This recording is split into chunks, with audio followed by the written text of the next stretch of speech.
Salut à toutes, j'espère que vous allez bien. Alors aujourd'hui je reviens avec une nouvelle vidéo, mais avant de passer au sujet de cette vidéo, j'aimerais faire une petite annonce. Si vous ne l'avez pas encore remarqué, j'ai changé le nom de ma chaîne YouTube. Ma chaîne YouTube s'appelle maintenant Le Blabla de Fifi. Je pense que ce nom est assez approprié par rapport au contenu de mes vidéos. Je vais vous parler de différents sujets. Et d'ailleurs, si vous avez des sujets que vous voulez que j'élabore, dites-le moi en commentaire et je me ferai un plaisir d'en faire une vidéo. Voilà, maintenant que l'annonce est faite, on va parler du réel sujet de cette vidéo. Aujourd'hui, j'aimerais vous parler des différentes étapes pour se trouver un travail. Déjà, pour pouvoir travailler au Canada ou au Québec, il faut soit être résident permanent, avoir le passeport canadien ou détenir un permis de travail. Par exemple, les étudiants internationaux ou étrangers qui ont fini leurs études ont la possibilité d'appliquer pour un permis de travail post-diplôme. C'est un document d'immigration qui leur permet de travailler pendant une certaine période dans le pays. Selon moi, la première étape, c'est déjà de créer ou de mettre à jour son CV, son curriculum vitae. Pour ceux qui ne sauraient pas c'est quoi un CV ou un curriculum vitae, ce que je trouverais quand même assez bizarre, mais bon, on sait jamais. Un CV, c'est vraiment un document de 2 pages maximum qui retrace vraiment votre parcours académique et professionnel. On doit pouvoir y trouver par exemple les diplômes que vous avez acquis, les bourses que vous avez obtenues, les anciens emplois que vous avez occupés. Et si vous avez fait du bénévolat, c'est une belle occasion de le mentionner sur votre CV. Pour créer son CV, c'est rien de très compliqué.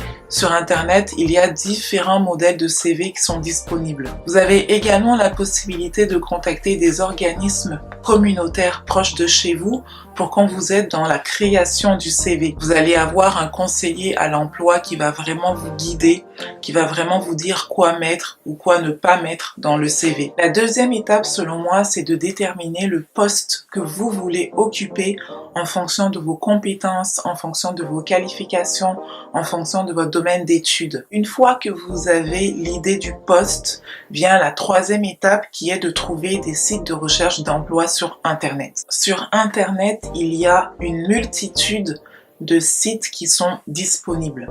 Il faut savoir que Internet, voire Google, est votre meilleur ami et il faut juste savoir chercher. Les sites Internet qui sont selon moi les plus populaires et que je connaisse sont Emploi Québec, Guichet Emploi, Workopolis et Job Illico.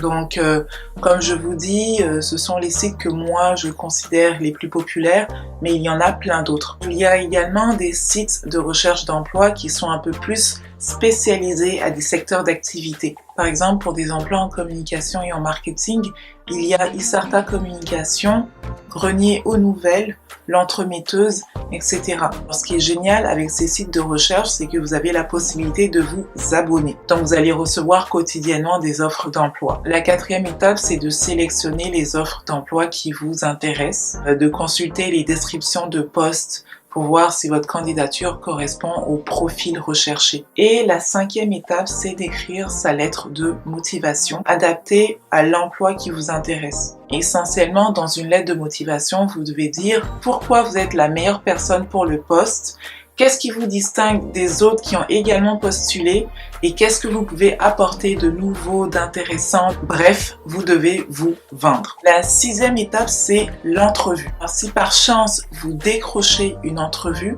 ce n'est vraiment pas le moment de tout faire foirer. Moi déjà, je vous conseille de faire bonne impression, d'arriver propre sur vous, avoir vraiment l'air professionnel. Donc voilà, c'est le petit cheminement pour se trouver un travail.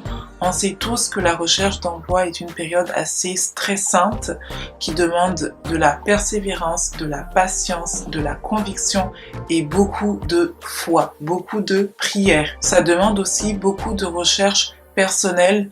Moi je dis que c'est 80 voire 90% de travail personnel. Vous allez devoir beaucoup vous investir, donner beaucoup de votre temps, faire énormément de recherches sur Internet.